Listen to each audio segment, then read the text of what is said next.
दोस्तों 9 मार्च को हमारा कक्षा 11वीं का जीव विज्ञान बायोलॉजी का एमपी बोर्ड का वार्षिक परीक्षा का पेपर होने वाला है। दोस्तों हम क्या अच्छा स्कोर कर सकें, इसलिए लगातार मैं आपको बायोलॉजी सब्जेक्ट की तैयारी कराते जा रहा हूं। इस वीडियो में दोस्तों हम कवर करने वाले हैं 4 अंक वाले अति महत्वपूर्ण प्रश्नोत्तर। ये हमारा पार्ट 2 रहने वाला है, लास्ट पार्ट 2 रहने वाला है। क्योंकि इससे पहले दोस्तों मैंने आपको 2 अंकी वाले महत्व प्रश्न बता दिए हैं, 3 अंकी वाले महत्व प्रश्न बता दिए, 4 नंबर वाली महत्व प्रश्न बता दी, पार्ट 1 आ चुका है और वस्तुनिष्ठ भी आपकी तैयारी कराते जा रहा हूँ। और आपको और नेक्स्ट वीडियो और एक और आएगी तो उसमें और वस्तुनिष्ठ आपकी प्रैक्टिस करा दूंगा। तो सभी वीडियो क्रम से देखना चाहते हैं और तैयारी करना चाहते हैं, क्लास 11 बायोलॉजी वार्षिक परीक्षा इंपॉर्टेंट क्वेश्चन आंसर के नाम से प्लेलिस्ट है। तो प्लेलिस्ट पर जाकर क्रम से वीडियो देखकर आप तैयारी कर सकते हैं। तो देख लेते हैं 4 नंबर वाले अति महत्वपूर्ण प्रश्नोत्तर, और जितने क्वेश्चन बताऊं एकदम प्योर सिलेक्टेड बता रहा हूं, तो अच्छे से तैयार कर लीजिएगा। तो एक रात में कामयाबी सिर्फ उन्हें मिलती है जो उस रात के लिए कई रात जागकर मेहनत करते हैं। पहला क्वेश्चन है, एंजाइम की सक्रियता को प्रभावित करने वाले 4 कारक लिखिए। तो एंजाइम की सक्रियता को प्रभावित करने वाले कारक कौन कौन से? पहला तापमान, दूसरा पीएच सांद्रता, तीसरा आपका प्रकीर्णन, आपका तीसरा हो जाएगा आपका प्रकीर्णन सांद्रता, और चौथा है आपका सक्रिय कारक। तो ये आपके एंजाइम की सक्रियता को प्रभावित करने वाले कारक, तापक्रम, पीएच सांद्रता, प्रकीर्णन सांद्रता और सक्रिय कारक। तो क्रम से आपको अच्छे से तैयार कर लीजिएगा। किस तरीके से बात कर ली वो एक लाइन में समझ लेना है। जैसे पीएच सांद्रता की हम बात करें तो प्रत्येक प्रकीर्णन का एक अनुकूल पीएच होता है जिस पर वह क्या क्रिया करता है। क्रम से दिया, सक्रिय कारक की उपस्थिति में प्रकीर्णन की जो सक्रियता होती है बढ़ जाती है। किस तरीके से एंजाइम की सक्रियता को प्रभावित करते हैं तैयार कर लीजिएगा। नेक्स्ट आपको तय करके रखना है, ये इंपॉर्टेंट रहने वाला है, रक्त और रसिका में अंतर इंपॉर्टेंट है। तो रक्त होता है गहरे लाल रंग का ऊर्तक द्रव है, जबकि जो रसिका होती है वो क्या है, रंगहीन ऊर्तक द्रव होता है। रक्त में क्या है, इसमें लाल रक्त कणिकाएं उपस्थित होती हैं, जबकि लसिका इसमें लाल रक्त कणिकाओं का अभाव होता है। और रक्त में इसमें श्वेत रक्त कणिकाएं कम होती हैं, जबकि लसिका में श्वेत रक्त कणिकाओं की संख्या अधिक होती है। इसमें अपशिष्ट पदार्थ कम मात्रा में पाए जाते हैं, जबकि लसिका में अपशिष्ट पदार्थ अधिक मात्रा में पाए जाते हैं। तैयार कर लीजिएगा, सिंपल दिया हुआ है। नेक्स्ट है, हीमोडायलिसिस क्या है, इसकी कार्य विधि को समझाइए। तो हीमोडायलिसिस क्या होता है, कृत्रिम वृक्क के जैसा उपकरण होता है। आपने सुना होगा कि जैसे किडनी खराब हो जाए, 2 किडनी, एक किडनी खराब हो गई या दोनों किडनी खराब हो जाती हैं, तो इसके लिए क्या है, डायलिसिस होता है। आपने सुना भी होगा कि भैया एक व्यक्ति का डायलिसिस चलता है क्योंकि इनकी किडनियाँ खराब हैं, तो ये चीज़ आपने सुनी होगी। तो वही डायलिसिस के लिए आपको बतानी किस प्रकार से होता है, कृत्रिम वृक्क के रूप में काम करता है, जिसके द्वारा मनुष्य के अशुद्ध और प्रदूषित रक्त को कृत्रिम रूप से छाना जाता है। जिन मनुष्यों की किडनी ठीक ढंग से काम नहीं करती है, किडनी फेल हो जाती है, उनके लिए इस उपकरण का उपयोग किया जाता है। इस उपकरण के द्वारा कृत्रिम रूप से रक्त छानने की प्रक्रिया को क्या कहते हैं, हीमोडायलिसिस कहलाती है। अब इसकी कार्य विधि पूरा दिया हुआ है, तो इसको थोड़ा पढ़ लीजिएगा, अच्छे से समझ लीजिएगा एक बार, तो आपका ये तैयार हो जाएगा। पूरी दी हुई है आपकी कार्य विधि, तो देख लीजिए पूरा, ओके, तैयार कर लीजिएगा। नेक्स्ट है, डीएनए के वाटसन एवं क्रिक मॉडल को समझाइए। डीएनए का वाटसन और क्रिक मॉडल को आपको समझाना है।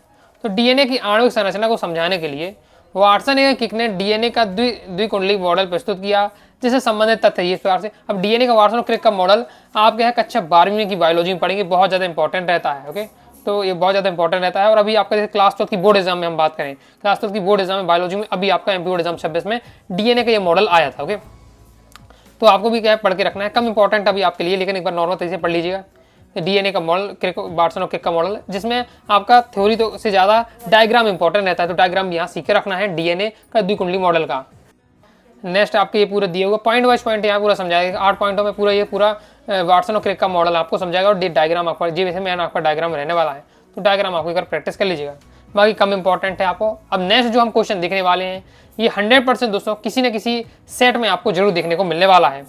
ग्लाइकोलाइसिस व क्रब चक्र में अंतर, हर साल क्वेश्चन आपका पूछा जाता है, और किसी न किसी सेट में आता है। अब सेट वाला पेपर होगा तो आप क्या करते हैं, टीचर क्या होता है, टीचर को भी जैसे 4 सेट 5 सेट में पेपर आ रहा, मान लीजिए 5 सेट में है आपका। ओके, तो अब टीचर एक ही, तो क्या है, हर सेट में अलग अलग क्वेश्चन दे रहा है। तो किसी में ये आपका दे देगा ग्लाइकोलाइसिस क्रब चक्र में अंतर, किसी में प्रकाशीय जो आपकी क्रिया विधि उसमें अंतर, मतलब कई सारे आपके अंतर है, जैसे 6-7 अंतर है, तो हर सेट में एक अंतर रख देते हैं, टीचर ये कर रहे हैं। इसलिए आपके यहाँ जो मैं क्वेश्चन बताऊँ, हर क्वेश्चन पढ़िएगा, किसी न किसी सेट में आपको हर क्वेश्चन यहाँ देखने को मिलने वाला है। ओके, तो ये आपको इंपॉर्टेंट है, 100% किसी न किसी सेट में आपको देखने को मिलेगा, तैयार करके रखिएगा। ओके, इसमें क्या है, मैं वेरी मोस्ट इंपॉर्टेंट कहूँगा, और इसमें आपको क्या 3 स्टार बना लेना है, हर साल ये क्वेश्चन क्योंकि आता है। ग्लाइकोलाइसिस और क्रब चक्र में अंतर, 4 पॉइंट में, 4 पॉइंट एकदम तैयार होने चाहिए, रट लीजिएगा। 1-2 बार का कॉपी में लिखकर प्रैक्टिस भी कर लीजिएगा, क्योंकि ये आपका दिया हुआ, अच्छे से तैयार कर लीजिए। जैसे जो ग्लाइकोलाइसिस की क्रिया कोशिका द्रव्य में पूर्ण होती है, ये इंपॉर्टेंट आपका रहने वाला है, क्योंकि ऑब्जेक्ट में पूछा जाता है ग्लाइकोलाइसिस क्रिया कहाँ संपन्न होती है, तो कोशिका द्रव्य में संपन्न होती है। और कैब्रे चक्र की क्रिया माइटोकॉन्ड्रिया के मैट्रिक्स में पूर्ण होती है। और ग्लाइकोलाइसिस ऑक्सी और अनाक्सी दोनों प्रकार का श्वसन होता है, जबकि कैब्रे चक्र में केवल अनाक्सी श्वसन होता है। बाकी इसके आगे भी पॉइंट दिए है, तैयार से कर लीजिएगा। चारों पॉइंट अच्छे से तैयार करके रखना है। इसके बाद दोस्तों आपको डीएनए और आरएनए में आपको अंतर तैयार कर लेना है। ये भी आपका बहुत ज़्यादा इंपॉर्टेंट रहने वाला, डीएनए और आरएनए में अंतर। तो डीएनए में पेंटासैकराइड डीऑक्सीराइबोज होती है, जबकि आरएनए में सैकराराइबोज होती है। फिर इसमें नाइट्रोजनी क्षारक एनिडीन, ग्वानिन और साइटोसिन व थाइमिन पाए जाते हैं, जबकि इसमें जो आरएनए में नाइट्रोजनी क्षारक एनिडीन, ग्वानिन और साइटोसिन और यूरेसिल पाए जाते हैं। और ये जो समानता द्विकुंडलिक अणु होते हैं डीएनए, आरएनए समानता एक कुंडलिक अणु होते हैं। यह सभी कोशिकाएं जीवों का अनुवांशिक पदार्थ होते हैं डीएनए, आरएनए केवल कुछ विषाणुओं का अनुवांशिक पदार्थ होते हैं। अच्छे से आपको तैयार कर लें। डीएनए आरएनए अंतर इंपॉर्टेंट आपका ये रहने वाला है, ये भी इंपॉर्टेंट है, किसी न किसी सेट में आपको देखने को मिल सकता है। नेक्स्ट है जीन विनिमय की क्रिया का स्पष्ट कीजिए। कम इंपॉर्टेंट नॉर्मल तरीके से आपको पढ़ के रखना है कि जीन विनिमय किस तरीके से होता है, तो उसे आप देख लीजिएगा। ये जीन विनिमय के बारे में दिया हुआ है। नेक्स्ट क्वेश्चन हमारा, पौधों की वृद्धि को प्रभावित करने वाले 4 कारक कौन से हैं? पौधों की वृद्धि को प्रभावित करने वाले कारक पूछ रहे हैं। तो पहला आपका हार्मोन्स, के पौधों के कुछ विशिष्ट पदार्थ होते हैं जो वृद्धि को प्रभावित करते हैं, इन्हें हार्मोन कहते हैं। इनकी सूक्ष्म मात्रा भी वृद्धि को प्रभावित कर सकती है। तापमान दिया हुआ है, कुछ श्रेणी के पौधों में वृद्धि के अनुकूल तापक्रम 25 डिग्री सेल्सियस से 35 डिग्री सेल्सियस होता है। इससे अधिक तापमान पर जीव द्रव निष्क्रिय हो जाते हैं। निष्क्रिय और जीव द्रव की सक्रियता कम हो जाती है, अतः तापमान का पौधों पर वृद्धि पर प्रत्यक्ष प्रभाव पड़ता है। अब देखिए तापमान का हो जाता है, फिर आता है प्रकाश। प्रकाश की बात करें तो वृद्धि के लिए प्रकाश अति आवश्यक है। पौधों की वृद्धि का प्रकाश कई प्रभाव डालते हैं, जैसे प्रकाश की तीव्रता, प्रकाश समय और प्रकाश की दशा। ये सब क्या प्रकाश तो किस प्रकार से प्रभावित करता है वो भी आपका ध्यान दिया हुआ है। लेकिन प्रकाश अति महत्वपूर्ण है, क्योंकि प्रकाश संश्लेषण चाहिए पौधों को वृद्धि के लिए, भोजन बनाने के लिए प्रकाश संश्लेषण चाहिए। और प्रकाश संश्लेषण के लिए क्या है, प्रकाश उपस्थित होना चाहिए। और जल किस प्रकार से पौधों के लिए जल अति आवश्यक है, अतः जल की पर्याप्त मात्रा न होने पर पौधों में वृद्धि पर्याप्त मात्रा होने पर पौधों वृद्धि होती है। और जल जीव द्रव की सक्रियता को बनाए रखना, यह सभी रासायनिक क्रियाओं का क्या एक माध्यम होता है। तो तैयार कर लीजिए अच्छे से। नेक्स्ट तंत्रिका कोशिका नामांकित चित्र बहुत ज़्यादा इंपॉर्टेंट है। ये भी दोस्तों आपको क्वेश्चन जरूर मिलने वाला है आपके एग्जाम में, तैयार करके रखिएगा। अच्छी प्रैक्टिस जरूर कर लीजिएगा, बहुत हाई चांसेस के आने के, तो प्रैक्टिस कर लीजिएगा। अच्छे से डायग्राम यहाँ दिया हुआ है और आपको जैसे नामांकित चित्र तैयार कर लीजिएगा। ज़्यादा पूरे याद नहीं हो रहे तो मेन में याद कर लीजिए। जैसे ये आपका केंद्रक है, ये आपका साइटाइड है, और यहाँ के बीच की हम बात करते हैं तो ये आपका क्या है, सोमिन डिक्स हो जाता है। क्रम से आपका दिया तैयार कर लीजिएगा। मेन आपको मतलब 3-4 पॉइंट जरूर तैयार कर लीजिएगा। नेक्स्ट है हृदय पेशी की संरचना एवं कार्य लिखिए। तो हृदय पेशी की संरचना बतानी है, उसके कार्य आपको बताने हैं। तो हृदय पेशी की संरचना के बारे में आपका दिया हुआ है, तो इसे देख लीजिए और स्क्रीनशॉट लेकर एक बार पढ़ लीजिएगा। इसके आगे आपका ये सॉल्यूशन दिया हुआ है, तैयार कर लीजिएगा। नेक्स्ट तैयार करना है वर्णक तंत्र। फर्स्ट और वर्णक तंत्र सेकेंड में आपको अंतर बताना है। तो ये आपका वर्णक तंत्र में फर्स्ट और सेकंड में अंतर दिया है कि वर्णक तंत्र होता है इसका अभिक्रिया केंद्रक P700 होता है, क्योंकि वर्णक तंत्र सेकंड इसका अभिक्रिया केंद्रक P600 रीति होता है। इसमें इसके द्वारा क्या 680 नैनोमीटर में लघु एवं दीर्घ दोनों तरह की तरंग दैर्घ्य अवशोषित होती है, जबकि वर्णक तंत्र सेकंड में क्या है 680 नैनोमीटर से लघु तरंग दैर्घ्य अवशोषित होती है। और इस तंत्र में आणविक ऑक्सीजन नहीं निकलती है, और वर्णक तंत्र सेकंड में क्या है, इसमें आणविक ऑक्सीजन निकलती है।